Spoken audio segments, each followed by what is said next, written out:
My new neighborhood has only one rule. Never, under any circumstances, help a lost pet. The house was a steal. That should have been the first red flag. A 3-bedroom craftsman with a wraparound porch for less than the cost of my cramped 2-bedroom apartment. It was in a quiet, secluded subdivision called Maple Creek, where all the lawns were impossibly green and the neighbors waved with all 5 fingers. The HOA president, a woman named Carol with a smile as bright and hard as a porcelain doll's, met me on my first day. She handed me a welcome basket with a bottle of cheap Chardonnay and a single laminated sheet of paper. "We're so glad to have you, Mark," she said, her eyes crinkling in a way that didn't seem genuine. "We're very relaxed here at Maple Creek. We don't have rules about lawn height or fence colors. We only have one."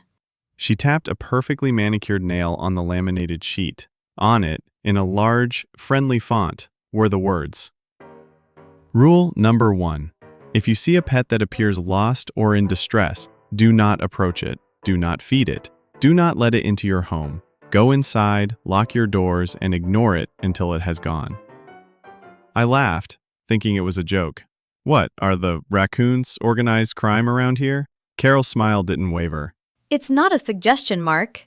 It's the only thing we require of you. It is for the safety and harmony of the community." Her tone was light, but her eyes were deadly serious. It was the first time I felt a chill in the warm afternoon air. For the first month, it was perfect. Quiet, peaceful. I almost forgot about the bizarre rule. I'd see people walking their dogs on leashes, cats sunning themselves on porches. They were clearly owned, clearly where they were supposed to be. The rule seemed like a weird quirk from a bygone era. Then came the storm last night.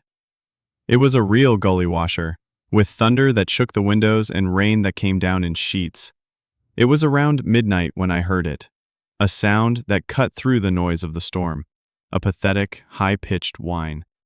I peered through my living room window. Huddled under the eave of my porch, shivering and soaked, was a golden retriever. It was beautiful, with big, sad eyes and a leather collar, but no tags. Every time the thunder cracked, it would press itself against my door and cry. My heart broke. The laminated card was sitting on my counter, and Carol's words echoed in my head. Go inside, lock your doors, and ignore it. But how could I? It was just a dog, a scared, lost animal. What was the worst that could happen? I'd be breaking some stupid, arbitrary rule from a power-tripping HOA president. So I did it. I opened the door. The dog practically fell inside, shaking a puddle onto my hardwood floor. It looked up at me with such gratitude, nudging its wet head into my hand. I got it a towel and a bowl of water, and it immediately settled down on my rug, letting out a contented sigh. I felt a wave of relief. See? Just a dog. I fell asleep on the couch watching TV. I was woken up a few hours later by a sound that wasn't the storm. Knock. Knock. Knock. A slow, deliberate knock on my front door. The rain had stopped. The dog on the floor lifted its head, let out a low growl, and then, strangely, trotted to the door, its tail giving a single lazy wag. I looked through the peephole. Standing on my porch was a man. He was tall, impossibly tall, dressed in a neat, old-fashioned suit, like a door-to-door salesman from the 1950s. He was smiling, a wide, friendly smile that showed too many teeth, all of them perfectly straight and white. I opened the door a crack, my hand still on the chain. "Can I help you?" "Good evening," the man said, his voice smooth and pleasant. "I do apologize for the late hour. I believe you found my dog?" He gestured with his head toward the retriever, who was now sitting patiently at his feet, looking up at him. "Oh yeah, he was out in the storm," I said, my relief making me feel foolish for ever being scared. "Glad you found him." The tall man's smile widened, stretching his face in a way that felt unnatural. "He has a habit of getting out. He's a bit of a rascal." He leaned forward, his eyes dark and unblinking, locking onto mine. But he's very good at his job. My blood ran cold. His job? The man chuckled, a dry, rustling sound. He reached down and patted the dog's head. Of course, he said, his gaze never leaving mine. His job is to find the kindest person in the neighborhood. He straightened up, his towering frame seeming to block out all the light from the porch. Thank you so much for your hospitality, the man said, his smile finally reaching his eyes, which now glinted with a terrifying, hungry light. He likes you very much. He's decided he wants you to meet the rest of the family. My mind screamed at me to slam the door. Slam it, lock it, run. But my body wouldn't obey. I was a statue, my hand frozen on the door. The man's smile never faltered as he gave the door a gentle push. The brass security chain didn't snap or break. It stretched, elongating like taffy, with a soft metallic groan, before falling away, limp and useless.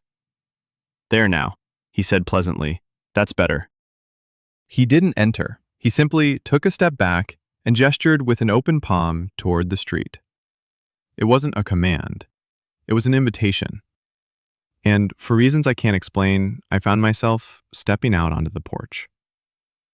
The golden retriever trotted ahead of us, its tail held high. The air was different out here. The storm had washed everything clean, but the world felt muted, like I was looking at it through a pane of smoked glass. The streetlights cast long, distorted shadows that seemed to writhe and twist at the edges of my vision. As we walked, I noticed other things.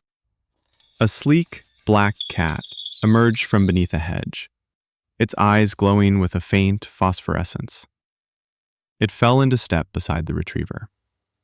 A few houses down, a parrot was perched on a mailbox. It didn't squawk or speak, it just swiveled its head, tracking our progress in perfect silence. They were all moving with us, an honor guard of silent, watchful animals. I looked at the houses we passed.